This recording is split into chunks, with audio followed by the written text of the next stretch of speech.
In the 1970s, there was a certain romanticism about life in past years, particularly at the turn of the 20th century. And movies like 1974's Great Gatsby, starring Robert Redford as well as Mia Farrow, kind of typified this overall sentiment. But beyond the movies, that sentiment carried through in the cars of the 1970s, and in particular over at General Motors, where GM styling vice president Bill Mitchell had started to evolve his particular sense of taste from the 1960s and cars with these very sharp creases that were relatively lean looking despite their size, into the bloated days of the 1970s. It seemed like in the 1970s, cars just continually increased in overall size, at least they did through about mid-decade.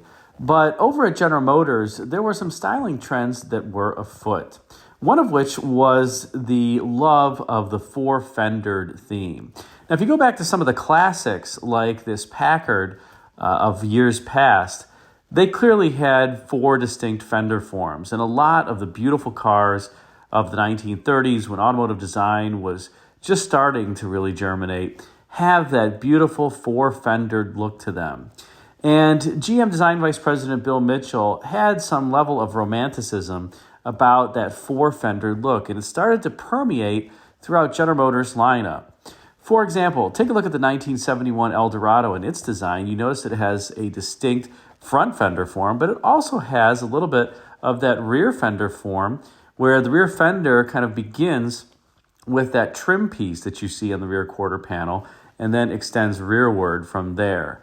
There were other cars that, of course, had historical design cues as well as part of their look, one of which was the boat tail Riviera that lasted from 1971 to 1973, although the boat tail that you see here was most prominent in 1971. It started getting blunted after that and was gone by 1974. That, of course, was a throwback to a number of vehicles, but probably more likely than not the Auburn boat tail Speedster from the 1930s. That boat tail theme would carry on into a number of vehicles, including the later Eldorados of the 1970s. You can see it here. It doesn't really have a point, so to speak, but you can see those two shoulders coming to a point if they were to extend beyond the rear end of the car.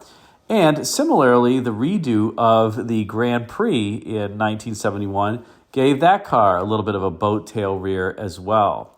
So as I was mentioning, some of these classic themes were really starting to come into vogue in the 1970s. And of course, you have some other car companies like Stutz producing vehicles that looked like this that were truly an anachronism, just a throwback to the past in line with what I was describing. Of course, other automakers also had a little bit of this throwback and romanticism with the past, in part because some of the designers that were designing vehicles for the 1970s had been around and actually participated in the design of vehicles in the 1930s when automotive styling was really just kicking off. As an example, the 71 AMC Ambassador that you see here, the hood, pays homage to 1930s era Packards, and AMC styling chief Dick Teague was a designer for Packard back during the 1930s and worked on some of those vehicles. But there remains one vehicle in the 1970s that I wish would have been produced, and GM went so far as to produce a full-size fiberglass model of a concept sketch of what designers, I'll say affectionately, called the Four-Fendered Farkle. Now, what was the Four-Fendered Farkle? Well, this was an Oldsmobile Toronado concept that was designed in the early 1970s and was really based on the sketch that you see here done by Roger Hewitt, who was one of GM's top illustrators of the time frame. Now, I must confess, I don't know what medium was employed to render this sketch. It's certainly not marker, perhaps it's gouache, but it's an overall beautiful sketch. I mean, take a look at those four-fendered themes there. This was something that was seen on a number of cars. You could even say, like the 1963 Corvette, you had that, I'll call it boat tail rear. It's not really a boat tail, but that tapered rear to it. And it also had four fender bumps. Here you have four distinct fender forms that are completely separate from the body. Take a look at that front fender. You have a so-called catwalk area in between the fender and then the hood form. And the grille is set down low. The headlamps look like they're under some covers there, but there's some running lights beneath them.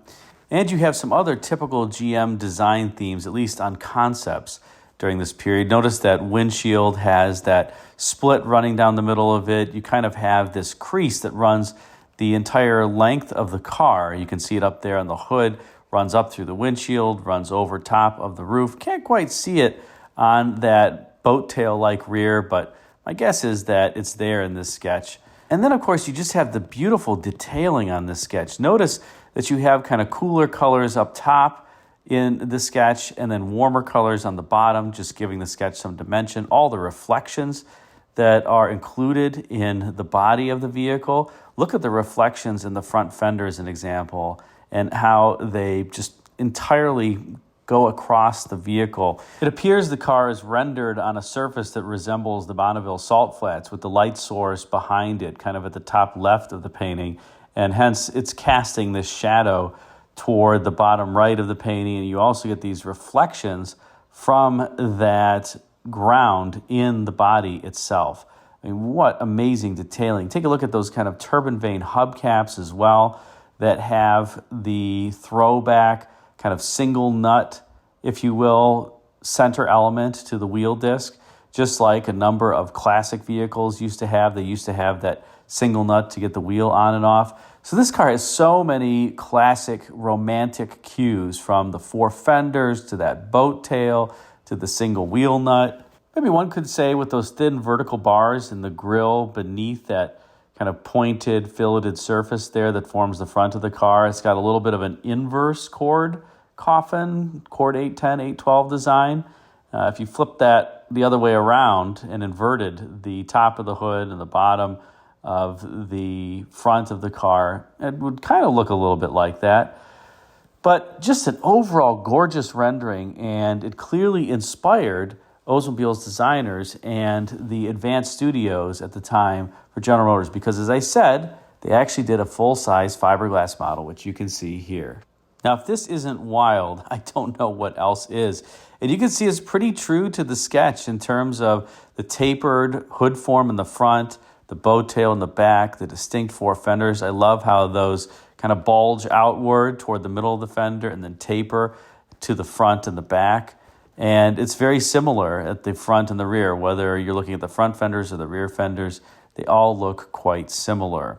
You do have some exhaust pipes seemingly coming out from underhood. And as I said, this was just a full-size fiberglass model. I think it was a roller. It didn't have an engine, probably didn't have an interior, hence why the windshield is dye-knocked black, so you can't really see it. Dye-knock is a film that designers used to stretch over clay, as an example, or various surfaces to give it the look that it was painted. And it looks pretty authentic, but what a gorgeous front end. Of course, this was not going to meet bumper standards that would come into being for 1973 in the front and 1974 in the rear. But as a concept car, wow, this is cool. And here you have a side view of the same vehicle. Again, really staying close to the sketch that I showed before. You notice that boat tail-like rear end, and also the, I guess I'll call it opera window-like graphic here that would become very popular beginning with the 1971 Eldorado, continuing on the Colonnade coupes in the 1970s when they were introduced for 1973, and then, of course, on the 1973 Monte Carlo. That was a key styling theme that you see here several years before those would come out. I do wish this car, that front door to me looks a little short. I mean, the car has such long dash to axle up front, and the front is so long that I almost want to stretch the midsection another couple inches. But maybe that's just my eye. Like that front door and the front door glass needs to be a little bit larger in order for the car to look completely proportioned. But my guess is this was just already an extreme package. I mean, take a look at the overall length of this car and the width. The problem was you really could never do a car with this dramatic of proportions and four fenders because it was just too wide. If a car were more than 80 inches wide, it would have to have special oversized load markings on it. And of course, nobody wants to drive a vehicle with those kind of markings. So at best, cars were 80 inches wide. And a car like that 1971 Eldorado, you can imagine if designers had the ability to make it wider, they would have given it even more of a four-fendered shape. But that car was already so wide, since it was based off of the General Motors full-size B body, that they had to kind of scale down their hopes for a true four-fendered car. And it came out, I think it still looks quite good. I think the 71 Eldorado is a handsome car. But imagine it with even more, let's say, dramatic fenders and rear quarters than it ended up having. I think that car would look extremely wide because it already looks very wide, particularly from the rear angle. And just to give you a sense of how far this four-fender theme was permeating throughout the building, take a look at this scale model. This is from Advanced Design for a Pontiac. Notice, what do you see? The four-fendered theme. You see a little bit of that, I won't call it boat tail here, but you certainly have it coming to a point, the deck lid coming to a very distinctive point on this vehicle. And you have what Bill Mitchell loved, this tapered rear where the backlight and the deck lid are kind of coming to a point. You don't have a very tall deck lid like you have on many vehicles. So it's interesting, this is an advanced design, as was the four-fendered Farkle, and yet the Advanced Design Studios were really doing throwbacks to the romantic era of automotive design, the 1930s. So these were kind of some of the original retro designs, if you will. Maybe one could even argue a car like the 71 Eldorado was an original retro because of how it was styled. It was styled with themes of vehicles from decades prior. And while that would kind of come back into vogue around the 2000s, with cars like the Ford Thunderbird, as well as the Chevy SSR. Designers even back during this time frame were hearkening back to the earlier years and designing cars like that four-fendered Farkle Toronado that you see here. And I'm just going to put the sketch up one more time because it's absolutely gorgeous. What do you think? Would you have bought something like this? Do you wish that GM had produced a car like this as opposed to the vehicles they came out with? Certainly more dramatic, but I think also would have required some new platforms and packaging to make it work. Put a comment in the comment section and let me know. Thanks again for watching.